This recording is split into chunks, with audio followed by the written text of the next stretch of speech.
नमस्कार साथियों, हिंदी ज्ञानशाला चैनल पर आप सभी का हार्दिक स्वागत है। साथियों, आज हम जिस टॉपिक को पढ़ने वाले हैं वो एग्जाम की दृष्टि से बहुत महत्वपूर्ण है। जी हाँ, वाक्य एक ऐसा टॉपिक माना जाता है हिंदी व्याकरण का जहां से एग्जामिनर हर बार एक कंपटीशन एग्जाम में प्रश्न पूछता है और यहाँ से आपको कभी कभी 3 से 4 प्रश्न भी देखने को मिल जाते हैं। तो इस वाक्य जो टॉपिक है हमारा, इसको हम किस प्रकार से सरल, आसान और ट्रिक के माध्यम से पढ़ सकते हैं जिससे कि अगर कंपटीशन एग्जाम में प्रश्न बनता है तो वो हमारा गलत ना हो। तो चलिए पढ़ते हैं आज हम वाक्य को। सबसे पहले हम वाक्य को देख लेते हैं कि उसकी परिभाषा क्या है।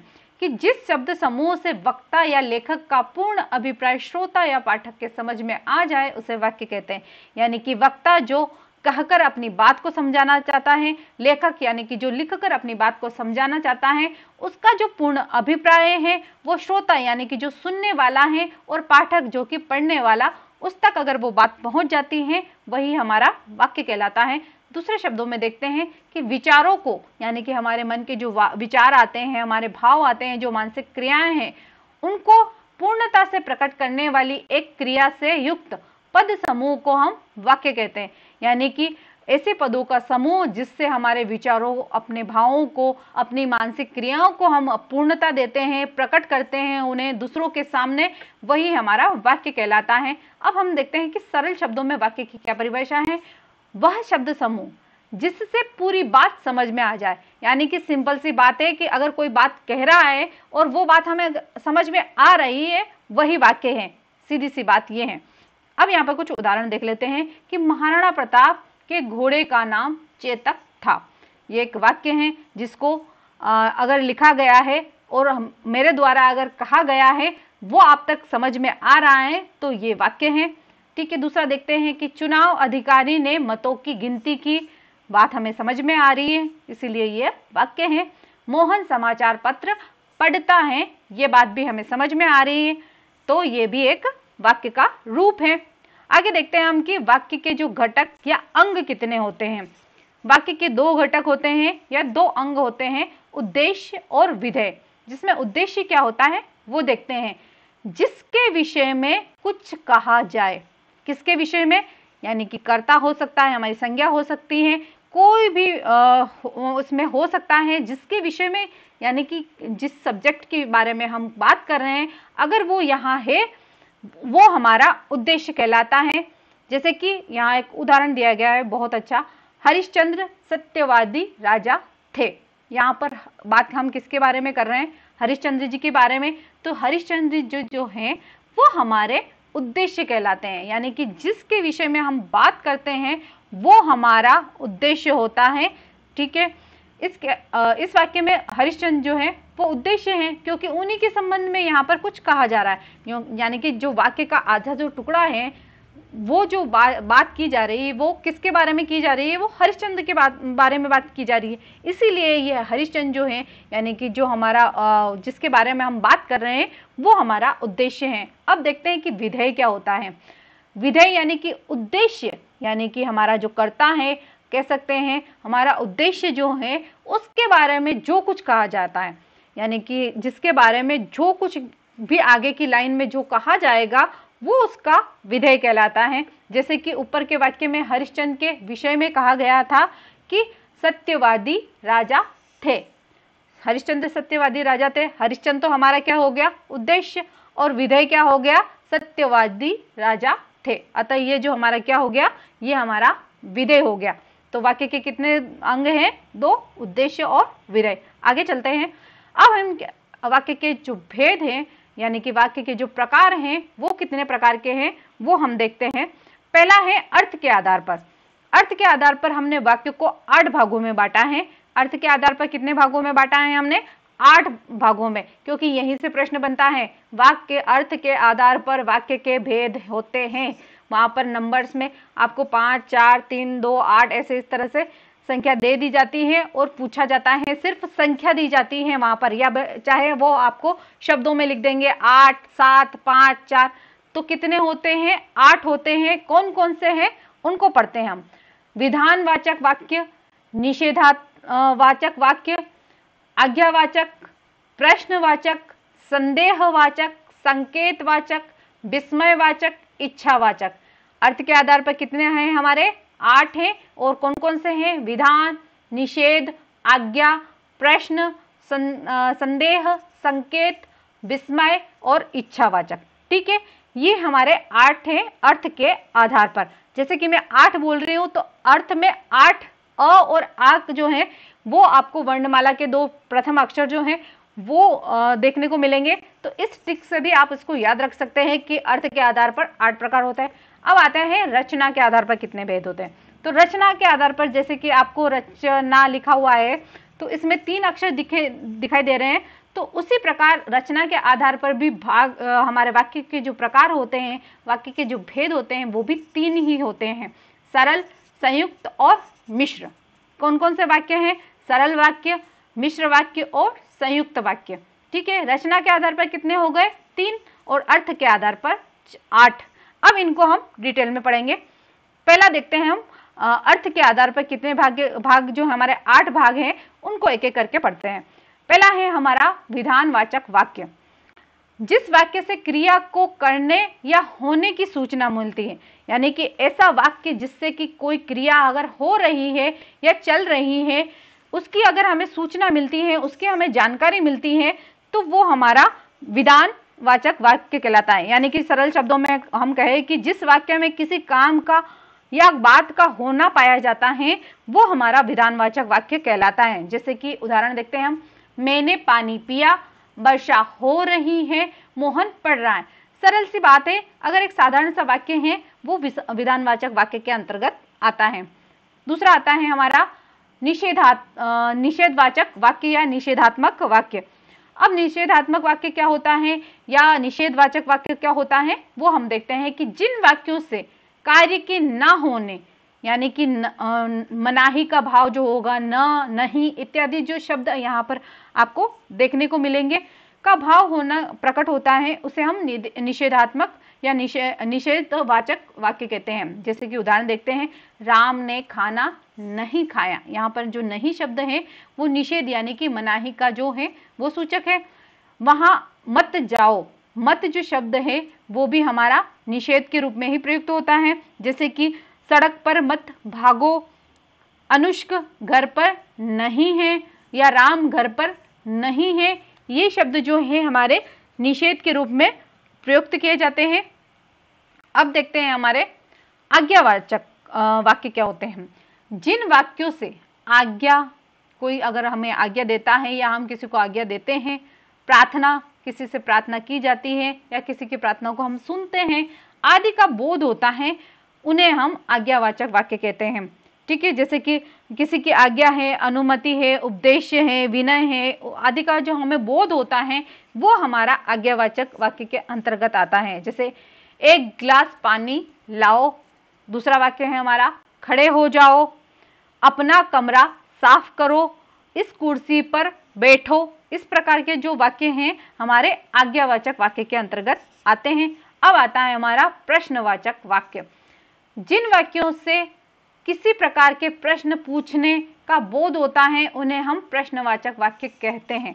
यानी कि किसी से हम अगर प्रश्न पूछते हैं, कोई भी बात होती है, अगर हमने किसी प्रश्न को पूछा जाए, यानी प्रश्न को बोध कराने वाला जो वाक्य होता है वो हमारा प्रश्नवाचक वाक्य कहलाता है। यानी कि किसी से अगर हम प्रश्न पूछते हैं या कोई हमसे प्रश्न पूछता है, जिस प्रकार के वाक्य बोले जाते हैं वो प्रश्नवाचक वाक्य के अंतर्गत आते हैं। जैसे कि तुम कहाँ गए थे और राम क्या करता है। फिर आता है कि आप कहाँ जा रहे हो, तुम क्या खेल रहे हो। इस वाक्य में एक तो आपको प्रश्न जो है वो दिखेगा कि प्रश्नवाचक चिन्ह आपको दिखेगा, साथ ही क्या, कहाँ, किसे, किसको, इस तरह के जो शब्द हैं वो भी आपको प्रश्नवाचक वाक्य में देखने को मिलेंगे। आगे बढ़ते हैं हम, संदेहवाचक वाक्य। संदेहवाचक वाक्य क्या होता है कि जिन वाक्यों से हमें संदेह की भावना हो या फिर संभावना हो, कोई संदेह हो रहा हो, संशय की जो बात आती है, इस प्रकार का कोई संदेह हमें किसी बात को कहते या सुनते समय अगर किसी चीज को हमें इस प्रकार की भावना प्रकट हो रही है कि वो शायद हो या न हो, इस प्रकार का अगर हमें संदेह होता है तो वो संदेहवाचक वाक्य के अंतर्गत आता है। जैसे कि आज वर्षा हो सकती है, हो भी सकती है, हमें संदेह है, संशय है इसीलिए। फिर दूसरा वाक्य कि हो सकता है कि वह आज स्कूल आए। ठीक है, इसमें सकता है, सकती है, सकते हैं, इस प्रकार के वाक्य जो शब्द हैं आपको यहाँ पर देखने को मिलेंगे। ठीक है, फिर आता है हमारा छठा संकेतवाचक वाक्य। संकेतवाचक वाक्य क्या होता है कि जिन वाक्यों में क्रिया का होना, यानी कि एक क्रिया का होना दूसरी क्रिया पर निर्भर करता है, उसे हम संकेतवाचक वाक्य कहते हैं। यानी कि एक वाक्य में संकेत हो या शर्त हो, शर्त का अगर बात आती है तो वहां पर हम संकेतवाचक वाक्य का प्रयोग करते हैं। जैसे अगर, मगर, इस प्रकार के जो शब्द हैं वो आपको देखने को मिलेगा। अगर जो शब्द हैं वो आपको अक्सर देखने को मिलेगा संकेतवाचक में। अगर वर्षा होती तो फसल भी ठीक होगी। अगर वर्षा होगी तो फसल भी ठीक होगी। यहाँ पर एक वाक्य दिया गया है। फिर है कि आज अगर पिताजी जीवित होते तो सब ठीक होता। इस प्रकार के जो वाक्य हैं वो संकेतवाचक वाक्य में आते हैं। यदि तुम आओ तो मैं चलूं, ये दूसरा वाक्य है। वर्षा न होती तो फसल सूख जाती। तो अगर ये जो शब्द हैं ये आपको संकेतवाचक वाक्य में देखने को मिलेंगे। अगले देखते हैं हम कि सातवां जो हमारा है विस्मयवाचक वाक्य। जिन वाक्यों में आश्चर्य की बात हो रही हो, कोई घृणा की बात हो रही है, क्रोध हो रहा है, शोक हो रहा है, हर्ष हो रहा है, विस्मय का जो भाव आ रहा है, इस प्रकार के जो भाव आते हैं उसमें हम विस्मयवाचक वाक्य जो है उसके अंतर्गत उन्हें रखते हैं। इनके साथ हमेशा आपको ये जो विस्मय वाचक बोधक जो चिन्ह है वो आपको देखने को मिलेगा। इसके साथ लिखा जैसे कि शाबाश, वाक्य के एक वाक्य शब्द के बाद आपको जो है ये विस्मय आदि बोधक जो चिन्ह है वो देखने को मिलता है। शाबाश, तुमने यह मुश्किल कार्य कर दिखाया। वाह, कितना सुंदर दृश्य है। अरे, तुम कहाँ थे अभी तक। ठीक है, इस प्रकार के यानी कि जो शब्द हैं विस्मय बोधी जो शब्द हैं उसके पश्चात आपको ये चिन्ह देखने को मिलेगा। यहाँ से हमें पता चलेगा कि यह विस्मय आदि वाचक वाक्य है। फिर है हमारा इच्छावाचक वाक्य। यहाँ पर आपको इच्छावाचक वाक्य में जिन वाक्यों में इच्छा, आशीष, शुभकामनाएं हैं, किसी को आशीर्वाद देना है, कुछ शुभ आशीष देना है, अगर इस तरह की जो बात आती है वहां पर वाक्य में तो वो हमारा इच्छावाचक वाक्य होता है। जैसे कि भगवान आपको लंबी उम्र दे, भगवान आपको हर जो एग्जाम में आपको पास करे, हर परीक्षा में आपको सफल करें, आज मैं जमकर खाऊंगा, ईश्वर आपका भला करे, सभी का जीवन सुखमय हो। इस प्रकार के जो वाक्य होते हैं वो इच्छावाचक वाक्य के अंतर्गत आते हैं। अब आते हैं हमारे कि रचना के आधार पर हमारे जो वाक्य के भेद थे 3, वो क्या क्या हैं उनको देखते हैं हम। पहला है हमारा सरल वाक्य। जिस वाक्य में केवल एक ही क्रिया होती है सरल वाक्य कहलाता है। यानी कि सरल वाक्य के अंतर्गत एक ही क्रिया होगी और एक भी विधेय भी एक ही होता है। यानी कि सरल वाक्य में आपको विधेय भी एक ही देखने को मिलेगा और क्रिया भी आपको एक ही देखने को मिलेगी। उद्देश्य में कर्ता एक से अधिक हो सकते हैं। यानी कि जो उद्देश्य है हमारा उसमें कर्ता जो है वो एक से अधिक हो सकते हैं, लेकिन विधेय तो एक ही रहेगा। यानी कि उद्देश्य है ना जिसके बारे में हम कुछ कहते हैं वो तो एक से ज्यादा हो सकते हैं। यानी कि उसके बाद का जो बात है विधेय जो है हमारा वो एक ही रहता है। जैसे कि रचना नृत्य करती हैं, ये हमारा सरल सा वाक्य है। मोहन और सोहन बाजार जाते हैं, यानी कि बाजार जाते हैं ये एक ही विधेय है, और सोहन और मोहन यानी कि दो कर्ता यानी कि दो उद्देश्य हो सकते हैं वाक्य में। ठीक है, जैसे कि राम अपने घर से आया, आना ये एक क्रिया है, जबकि अपने घर से क्रिया का ये एक विस्तार है यहाँ पर। अर्थात एक ही क्रिया और एक ही क्रिया का विस्तार उसमें होता है कि राम जो है अपने घर से आया, घर से तो आया पर अपने घर से आया, ये हमारा क्रिया का विस्तार कहा जाता है। ठीक है, जैसे कि मैं जाता हूं, तुम आते हो, इस प्रकार के जो वाक्य हैं वो सरल वाक्य के अंतर्गत आते हैं। इसमें एक ही विधेय और एक ही क्रिया होती है। अब आता है हमारा संयुक्त वाक्य। जिन वाक्यों में दो या दो से अधिक उपवाक्य योजक शब्दों द्वारा जोड़े जाते हैं, यानी कि हमारे योजक चिन्ह जो हैं उनके द्वारा दो या दो से अधिक उपवाक्य जो हैं वो जोड़े जाते हैं, उन्हें हम संयुक्त वाक्य कहते हैं। लेकिन वे आपस में स्वतंत्र और सरल होते हैं, यानी कि प्रत्येक जो वाक्य होगा वो अपने आप में सरल होगा। यदि अगर उनके टुकड़े कर दिए जाए तो वो अपने अपने सरल और एक स्वतंत्र अर्थ जो है वो देते हैं। समुच्चय बोधक योजक चिन्हों का भी प्रयोग किया गया जाता है, यानी कि संयुक्त वाक्य जो है इसमें हम समुच्चय बोधक जो चिन्ह है हमारे उनका प्रयोग करते हैं। जैसे कि समुच्चय बोधक चिन्ह ये आपको दिख रहे हैं कि और, तथा, एवं, या, परंतु, न, या, अथवा, इसलिए, अतः, फिर भी, तो, नहीं, तो, लेकिन, पर।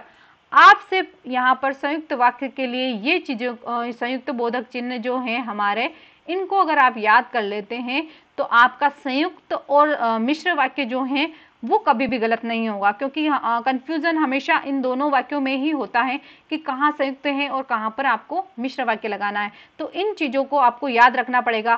तो संयुक्त वाक्य में कौन कौन से जो योजक चिन्ह आएंगे? और, तथा, एवं, या, परंतु, न, या तो वो आए या फिर वो जाए, इस प्रकार के जो वाक्य बनते हैं। अथवा, इसलिए, अतः, फिर भी, तो, नहीं तो, लेकिन, पर। जैसे कि हम उदाहरण देखते हैं, राम आया और मेरे पास बैठ गया। ठीक है, अगर हम इसको टुकड़े कर देते हैं तो राम आया एक स्वतंत्र वाक्य बन सकता है और मेरे पास बैठ गया ये भी एक स्वतंत्र वाक्य बन सकता है। किंतु अगर हमने इसमें योजक चिन्ह जो है हमारे, इसको अगर लगा दिया तो ये संयुक्त वाक्य बन जाता है। वह आया और चला गया, यानी कि दो सरल जो वाक्य हैं उनको अगर हम योजक चिन्हों द्वारा अगर जोड़ देते हैं आपस में तो वे संयुक्त वाक्य बन जाते हैं। राम वह आया और चला गया। अब पढ़ते हैं हम मिश्र वाक्य।